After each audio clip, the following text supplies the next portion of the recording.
دعاء الافتتاح. اللهم صل على محمد وآل محمد.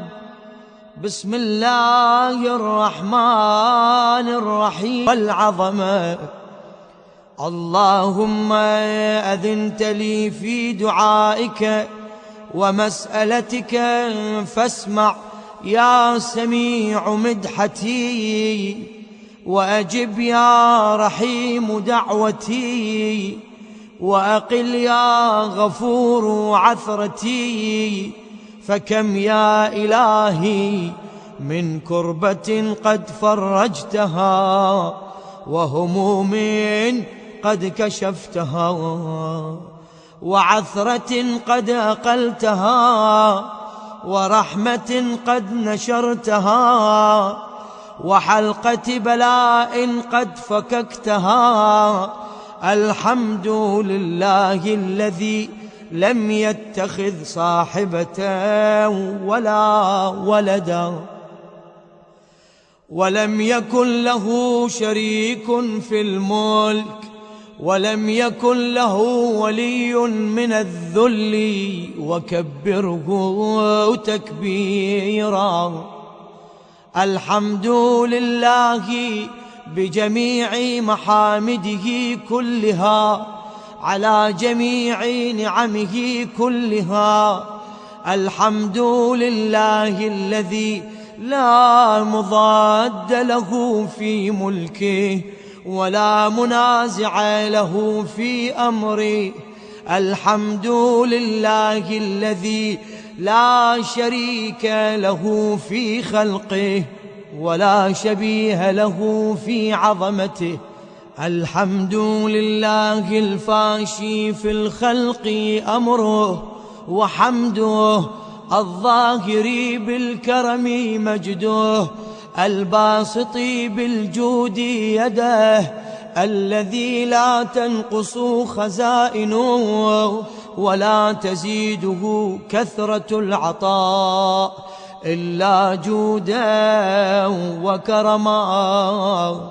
إنه هو العزيز الوهاب.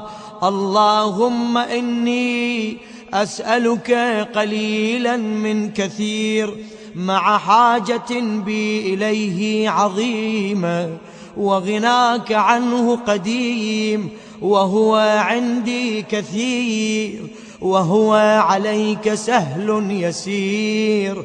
اللهم إن عفوك عن ذنبي، وتجاوزك عن خطيئتي، وصفحك عن ظلمي، وسترك على قبيح عملي، وحلمك عن كثير جرمي، عندما كان من خطئي وعمدي أطمعني في أن أسألك ما لا أستوجبه منك، الذي رزقتني من رحمتك، وأريتني من قدرتك، وعرفتني من إجابتك، فصرت أدعوك آمنا، وأسألك مستأنسا، لا خائفا ولا وجلا، مدلا عليك فيما قصدت فيه إليك.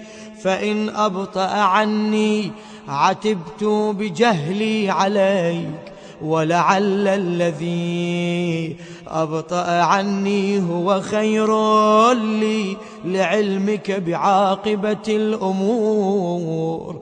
فلم أر مولا كريما أصبر على عبد لئيم منك علي يا رب. إنك تدعوني فأولي عنك، وتتحبب إلي فأتبغض إليك، وتتودد إلي فلا أقبل منك، كأن لي التطول عليك. فلم يمنعك ذلك من الرحمة لي والإحسان إلي والتفضل علي بجودك وكرمك. فارحم عبدك الجاهل وجد عليه بفضل إحسانك، إنك جواد كريم. الحمد لله مالك الملك مجري الفلك مسخر الرياح فالق الإصباح ديان الدين رب العالمين. الحمد لله على حلمه بعد علمه، والحمد لله على عفوه بعد قدرته، والحمد لله على طول أناته في غضبه، وهو قادر على ما يريد. الحمد لله خالق الخلق باسط الرزق فالق الإصباح ذي الجلال والإكرام والفضل والإنعام، الذي بعد فلا يرى وقرب فشهد النجوى تبارك وتعالى. الحمد لله الذي ليس له منازع يعادله، ولا شبيه يشاكله، ولا ظهير يعاضده. قهر بعزته الأعزاء وتواضع لعظمته العظماء، فبلغ بقدرته ما يشاء. الحمد لله الذي يجيبني حين أنادي، ويستر علي كل عورة وأنا أعصي، ويعظم النعمة علي فلا أجازي. فكم من موهبة هنيئة قد أعطاني، وعظيمة مخوفة قد كفاني، وبهجة مونقة قد أراني، فأثني عليه حامدا وأذكره مسبحا. الحمد لله الذي لا يهتك حجابه، ولا يغلق بابه، ولا يرد سائله، ولا يخيب آمله. الحمد لله الذي يؤمن الخائفين وينجي الصالحين، ويرفع المستضعفين ويضع المستكبرين، ويهلك ملوكا ويستخلف آخرين. والحمد لله قاصم الجبارين مبير الظالمين مدرك الهاربين نكال الظالمين صريخ المستصرخين موضع حاجات الطالبين معتمد المؤمنين. الحمد لله الذي من خشيته ترعد السماء وسكانها، وترجف الأرض وعمارها، وتموج البحار ومن يسبح في غمراتها. الحمد لله الذي هدانا لهذا وما كنا لنهتدي لولا أن هدانا الله. الحمد لله الذي يخلق ولم يخلق، ويرزق ولا يرزق، ويطعم ولا يطعم، ويميت الأحياء ويحيي الموتى وهو حي لا يموت، بيده الخير وهو على كل شيء قدير. اللهم صل على محمد عبدك ورسولك وأمينك وصفيك وحبيبك وخيرتك من خلقك وحافظ سرك ومبلغ رسالاتك، أفضل وأحسن وأجمل وأكمل وأزكى وأنمى وأطيب وأطهر وأسنى وأكثر ما صليت وباركت وترحمت وتحننت وسلمت على أحد من عبادك وأنبيائك ورسلك وصفوتك وأهل الكرامة عليك من خلقك. اللهم وصل على علي أمير المؤمنين ووصي رسول رب العالمين، عبدك ووليك وأخي رسولك وحجتك على خلقك وآيتك الكبرى والنبأ العظيم. وصل على الصديقة الطاهرة فاطمة سيدة نساء العالمين. وصل على سبطي الرحمة وإمامي الهدى الحسن والحسين سيدي شباب أهل الجنة. وصل على أئمة المسلمين علي بن الحسين ومحمد بن علي وجعفر بن محمد وموسى بن جعفر وعلي بن موسى ومحمد بن علي وعلي بن محمد والحسن بن علي والخلف الهادي المهدي.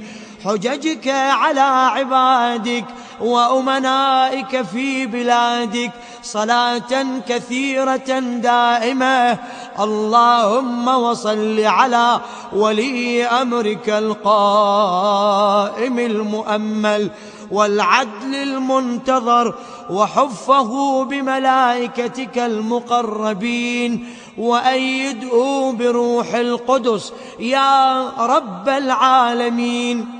اللهم اجعله الداعي إلى كتابك والقائم بدينك، استخلفه في الأرض كما استخلفت الذين من قبله، مكن له دينه الذي ارتضيته له، أبدله من بعد خوفه أمنا يعبدك لا يشرك بك شيئا. اللهم أعزه وأعزز به وانصره وانتصر به وانصره نصرا عزيزا وافتح له فتحا يسيرا واجعل له من لدنك سلطانا نصيرا.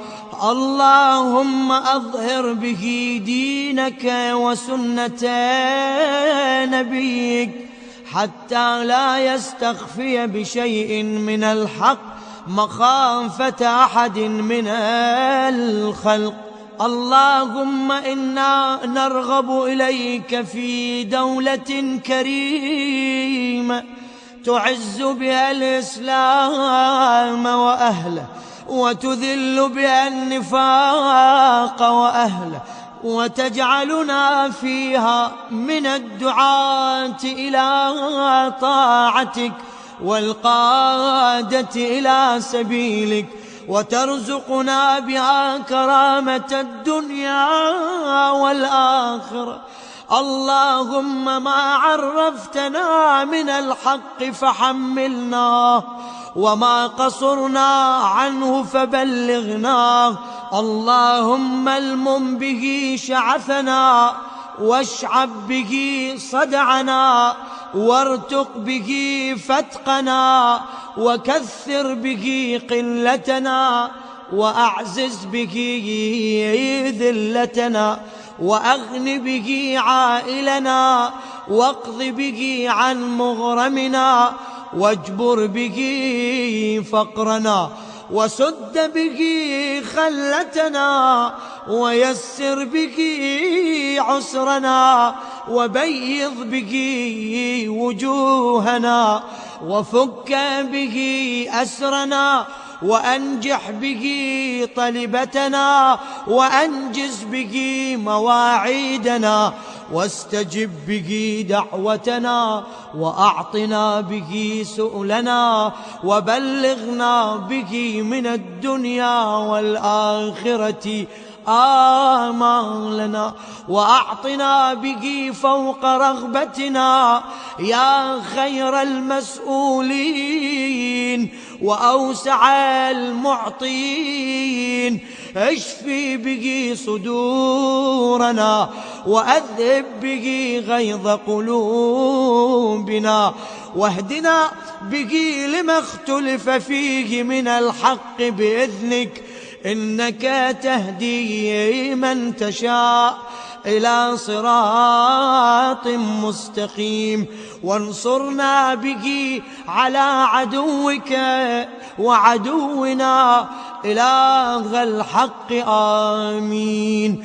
اللهم إنا نشكو إليك فقد نبينا صلواتك عليه وآله وغيبة ولينا وكثرة عدونا وقلة عددنا وشدة الفتن بنا وتظاهر الزمان علينا فصل على محمد وآله وأعنا على ذلك بفتح منك تعجله وبضر تكشفه ونصر تعزه وسلطان حق تظهره ورحمة منك تجللناها وعافية منك تلبسناها برحمتك يا أرحم الراحمين.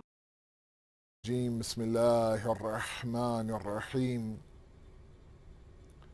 الحمد لله الذي لا يبلغ مدحته القائلون ولا يحصي نعماءه العادون ولا يؤدي حقه المجتحدون، الذي لا يدركه بعد الحمم ولا يناله غوص الفطن، ثم الصلاة والسلام على أشرف الأنبياء والمرسلين حبيب قلوبنا وطبيب نفوسنا وشفيع ذنوبنا سيدنا ومولانا أبي القاسم محمد. اللهم صل على محمد وآل محمد وعجل فرجهم وأحلل بيته الطيبين الطاهرين المعصومين المظلومين، لا سيما بقية الله في الأرضين صاحب العصر والزمان خليفة الرحمن إمام الإنس والجان، ولعن الله أعداهم أجمعين إلى يوم الدين. أما بعد، فقد قال الله وقوله الحق. بسم الله الرحمن الرحيم. شهر رمضان الذي أنزل فيه القرآن هدى للناس وبينات من الهدى والفرقان. صدق الله العلي العظيم. اللهم صل على محمد وآل محمد وعجل فرجهم. The life and lessons from Nabi Sulayman alayhi salatu wasalam has been our ongoing topic. Tonight is lecture number 10, I believe. Last night we paid tribute to Bibi Khadija salamullah alayha. May Allah accept your grief. And like I said last night, an amazing, incredible woman that deserves multiple programs to be addressed for her and for us to really adopt and emulate her path. Allah, inshallah, will give us that tawfiq to do that. Before that, however, back to our topic at hand on Nabi Sulayman, and where I left all of you hanging now. I don't know how you got through the past 2 nights now. I know that these, These endings and the suspense is killing you guys. It's killing you guys. I can only imagine you're tossing and you're turning. I wonder what Sayyid Asad will say next. I get it. I feel your pain. We left off by saying that now the letter has been written by Nabi Sulayman to the queen of Sheba, the queen of Saba. Her name is Bilqis. And the letter basically, a very noble letter, right? Addressing her, saying, come to me and submit to me. Okay, what you're doing here in terms of worshiping the sun is wrong. And this is that letter in the Quran, very famously, that begins with Bismillah ar-Rahman ar-Rahim and is the 114th instance of Bismillah ar-Rahman ar-Rahim in the Quran, which a lot of times is, one of our trivia questions, the questions that we ask during one of our, our Islamic game shows, etc., etc. So now I left you thinking, okay, what is her response now? Remember, who's behind the curtain? Hudhud. This guy has taken over the whole story, right? Behind the curtain now, waiting to see what Bilqis' response will be. She summons her chiefs. What do you do? What should we do? And, hopefully now you guys are in Surah Naml already with me. If not, I have my Quran open and ready. Inshallah, you guys have your Quran open and ready as well. Surah Naml is the 27th chapter of the Quran. We're going to go all the way till the end, from about now verses 33 all the way till about, I believe, 44. Yes, 44. Okay? The entire story now in these next 20 or so verses is told in a beautiful now succession. Okay? Right away she says, what should I do? This letter came, and you know that I don't do anything without asking you guys, as a recap from the previous episode.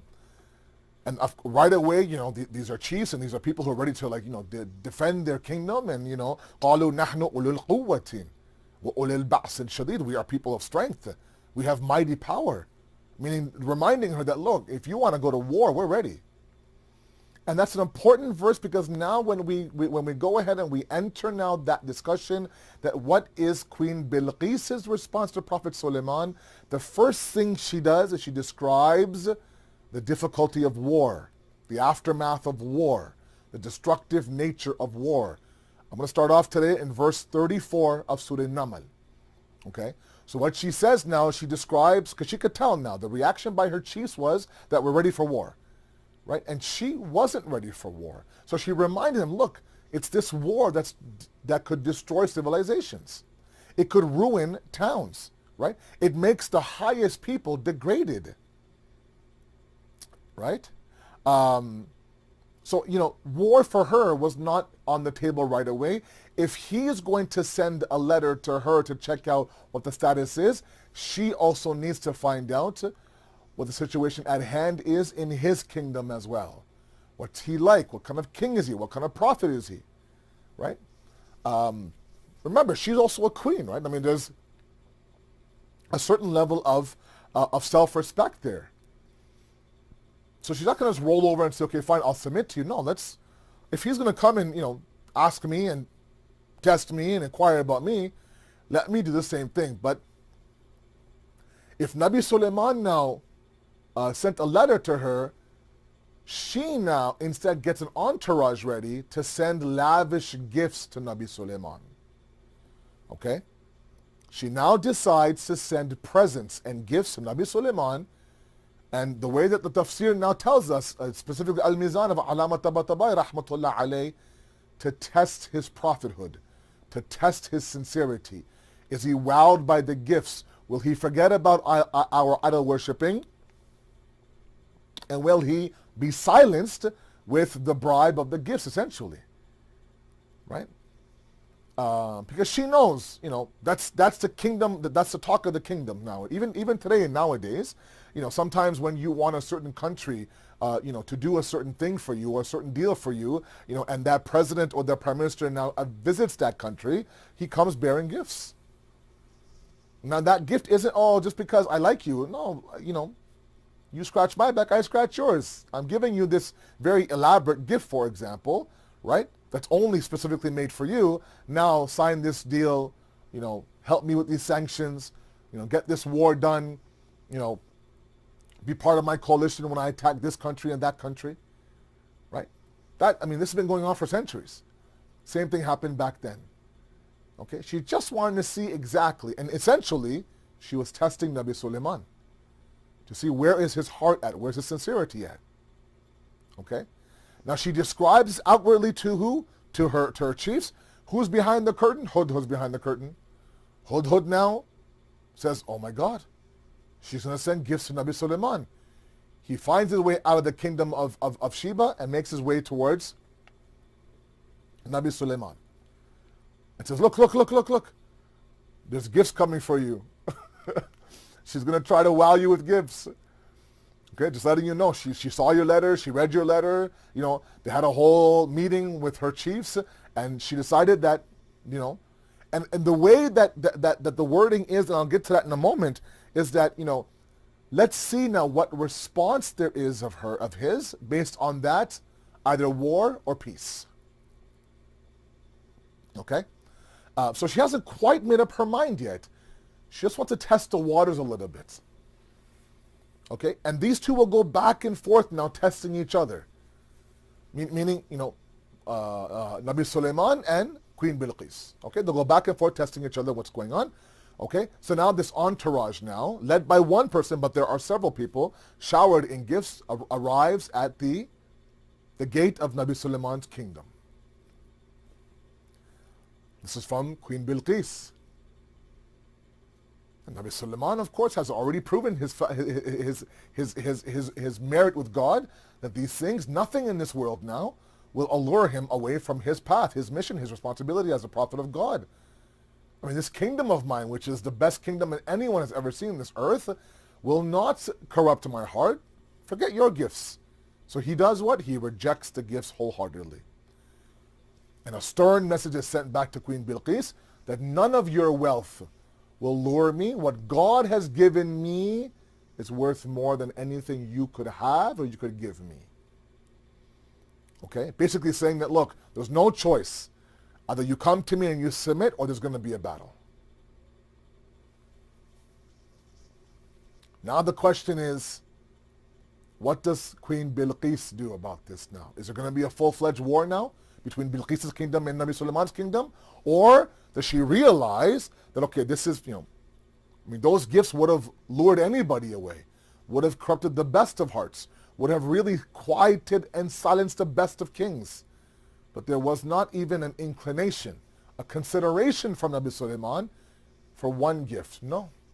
And these are blatant, meaning they are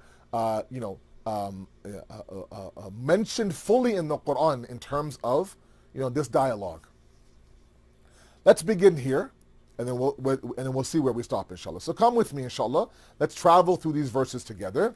We are again in Surah Namal, called the ant, and now we know why it's called the ant. This is that surah that talks about that talk with the queen ant and Nabi Sulayman. The beautiful discussion that those two had. On verse number 34 now, okay?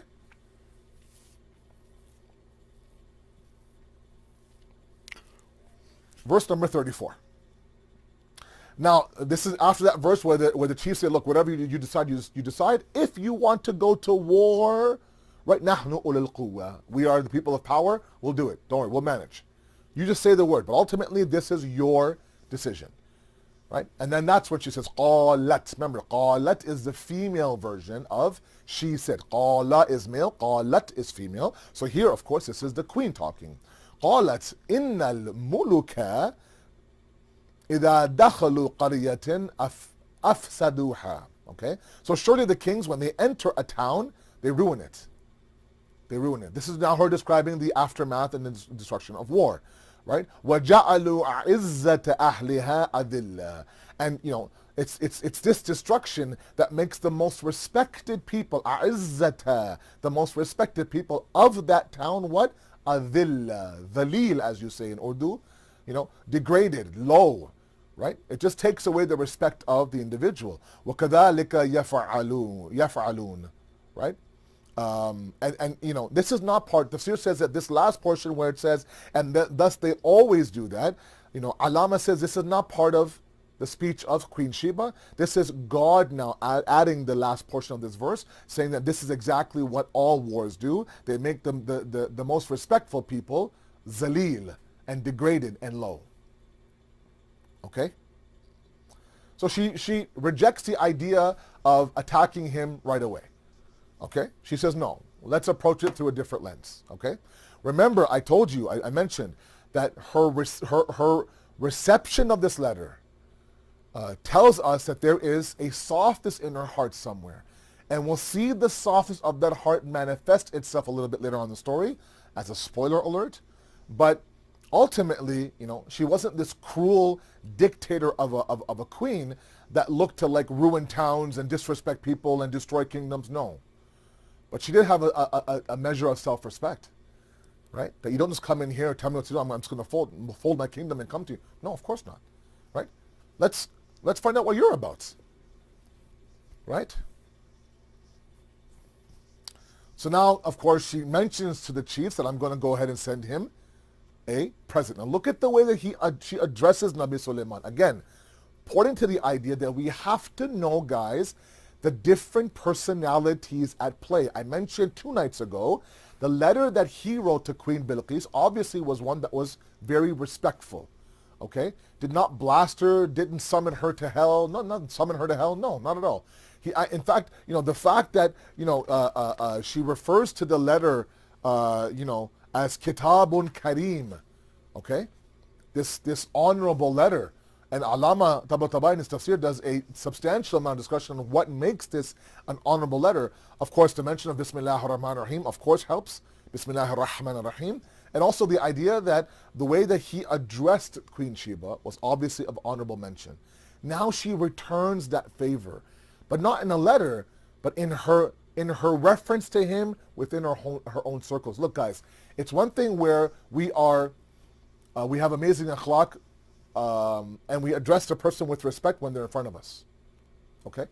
But when we address that same person in his absence or their absence with the same level of respect, like for example, you're talking about somebody that you respect, a friend of yours, a cousin of yours, a member of your community. When you're in front of them, all sorts of respective accolades, right? You're speaking to them in a very high respect. When you go home and speak about them when they're not there and you still have respect for them, that means that respect has infiltrated your hearts. There's a spot for them and the respect inside your hearts, right? Otherwise, talking nice in front of one person and talking ill behind their back tells me at least that there's no respect here. Here, okay, he's not there in front of her, Nabi Sulayman, but she refers to him in a very respectful, and I'll tell you how. Okay, the very next verse number 35. Okay? She says, now what I'm going to do is I'm going to send them a present. Right? وَإِنِّي مُرْسِلَةٌ إِلَيْهِمْ بِهَدِيَةٍ. Okay, look again. I'm going to send them a gift. Okay, if you look at the actual translation of the Arabic word ilayhim, it's not ilayhi or layha. It's not a singular pronoun. The zamir, the pronoun used here, is plural. I'm going to send them. Who's the them here? You're talking about one man, Nabi Sulayman. Right? So 2 things Allama says in his tafsir. Number 1 is that nowhere does she mention Sulayman's name by name. I'm going to send that guy Sulayman a gift. No. Okay? So the fact that she doesn't mention his name is a sign of respect, number 1. Number 2 is that she refers to him in the plural. Okay? And sometimes, that's kind of kingdom palace talk, right? We have declared as the kingdom. No, it's not we, bro. You're the king. You're the queen. It's you, one person, right? But, this idea of, we denotes the idea of a kingdom, of a palace. Even Allah does it sometimes in the Quran. Sometimes in the Quran, it's such a beautiful discussion. The different ways he addresses himself, or he refers to himself in the Quran, Allah. Sometimes he says, I, me, right? Ujibu da'wati da'i idha da'an, right? I will answer the call of the one who calls me whenever they call me. Sometimes he refers to himself as we, right? Inna anzalnahu fi laylatil qadr. Surely we have revealed it on the night of Qadr.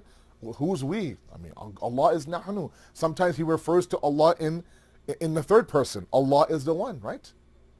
Allahu waliyul ladina amanu. Right? Allah is the one that for, or ضرب الله مثل الذين آمنوا امرأة فرعون. Surah Tahrim talks about the wife of Fir'aun. Allah says Allah has now placed an example for the believers of the wife of Fir'aun. Or sometimes he refers to himself as a distant and as he, right? And there are reasons for that beyond the scope of our discussion. But what fits here is that when Allah uses the pronoun we, it denotes his kingdom. We have declared, we have done this, right? We have revealed the book. We have created, right? وَلَقَدْ خَلَقْنَا الْإِنسَانَ فِي كَبَدٍ. We created the insan in the cradle of distress. Allah stands alone. Allah is ahad and wahid. قُلْ هُوَ اللَّهُ ahad. He's unique. But sometimes to show his power, right? To show his dominance, to show his kingdom, he uses the pronoun we. Here as well, she refers to them as they. I will give them gifts. When really she's giving one person, Nabi Sulayman, the gift. Again, referring to herself or showing her utter respect for the king, and specifically now, I believe, for the Prophet of God. Okay? I will surely, وَإِنِّي مُرْسِلَةٌ إِلَيْهِمْ بِحَدِيَةٍ. I'm going to send him gifts, right? And now I'm gonna wait. فَنَادَرَتُ بِمَا يَرْجُعُ الْمُرْسَلُونَ. Let's see, right? Then wait to see what answer do my messengers bring back. If Nabi Sulayman sent Hudhud to find out what her answer is, she sent an entourage of individuals.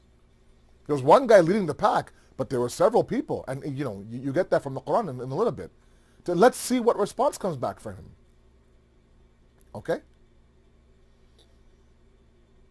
So now they arrive in the presence of Nabi Sulayman. In between these verses, that's not mentioned, is of course Hudhud's report back to Nabi Sulayman. We get that from Bahar al-Anwar or Alama Majlisi as a hadith, where he says that he goes back and he reports to Nabi Sulayman exactly what he heard. Get ready, they're coming. Okay? The story really gets beautiful from now till the end. I mean, guys, I don't have many days left with you guys, right? I mean, today is one. Then we have the night of the 12th, the night of the 13th, the night of the 14th. 3 more discussions after tonight of this story. I have to wrap it up in 3 days.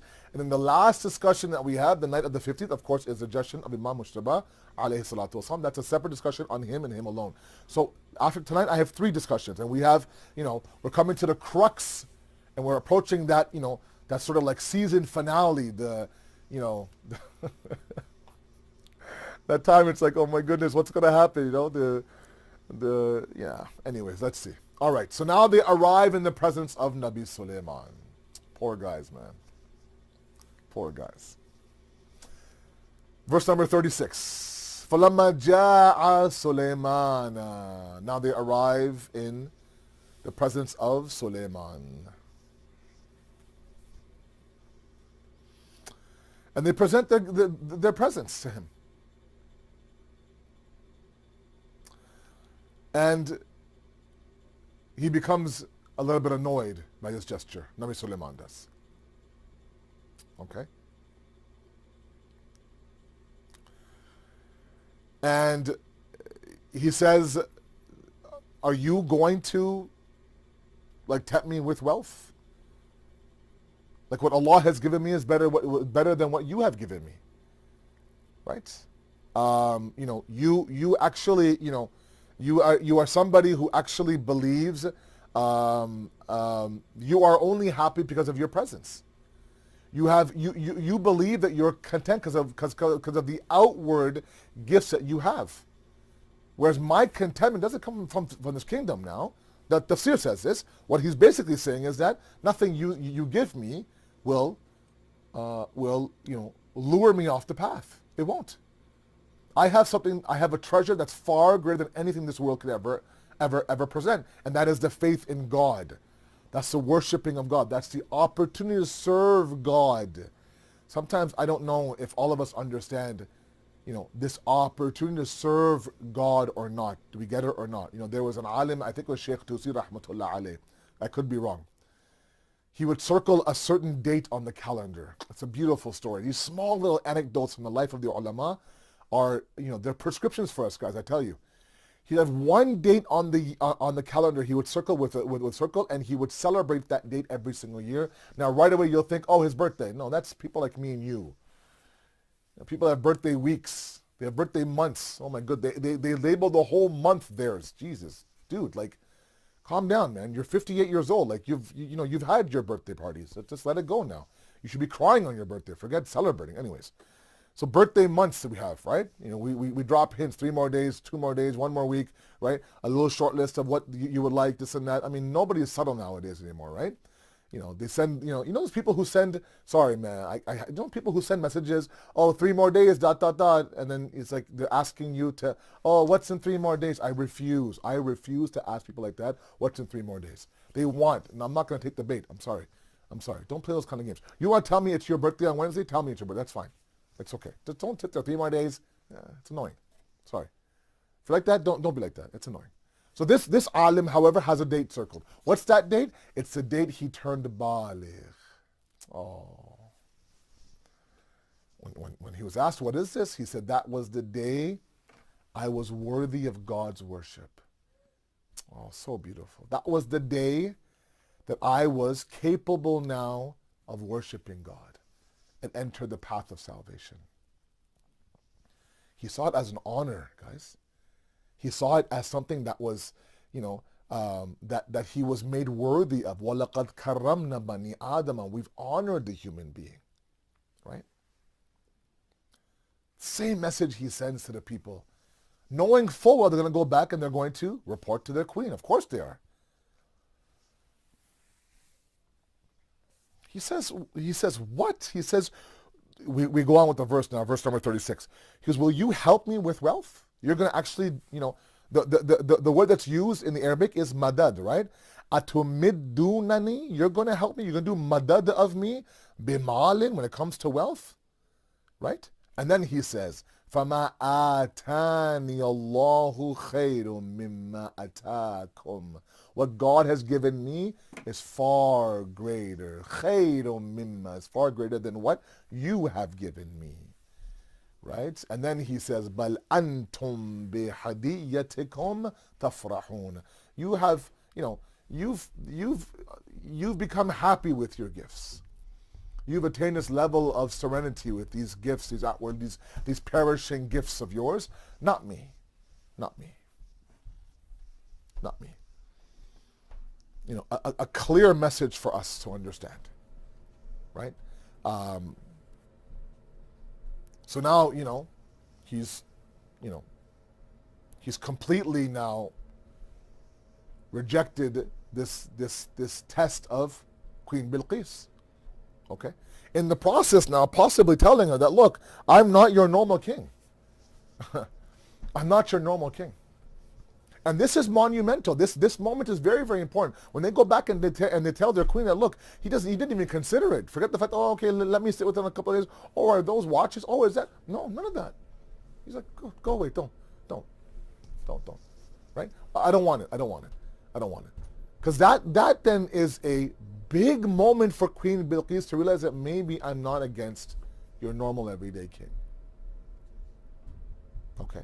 And that this moment and this reaction of Nabi Sulayman obviously dictates to her what her behavior will be after, moving forward, right? And then he says, "Irji' ilayhim." Go from here, go back to them, right? Go back to them, right? So we will most certainly come to them with hosts which they shall have no power to oppose, right? And we will most certainly expel them therefrom in abasement, and they shall be in a state of, right, saghirun. They'll be saghir, they'll be low.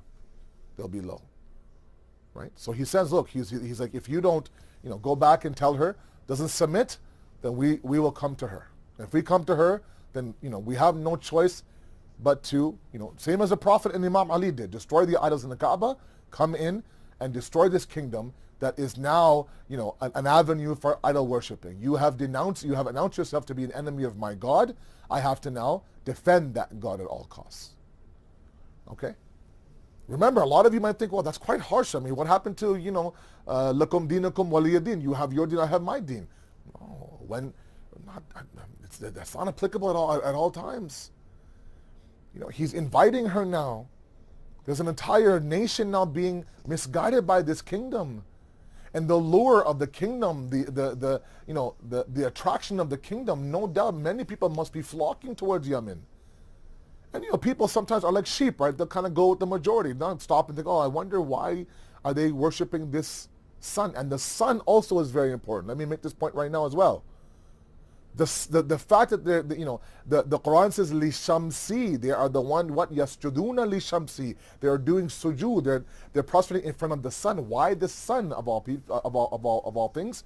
Nabi Sulayman addresses that later on as well.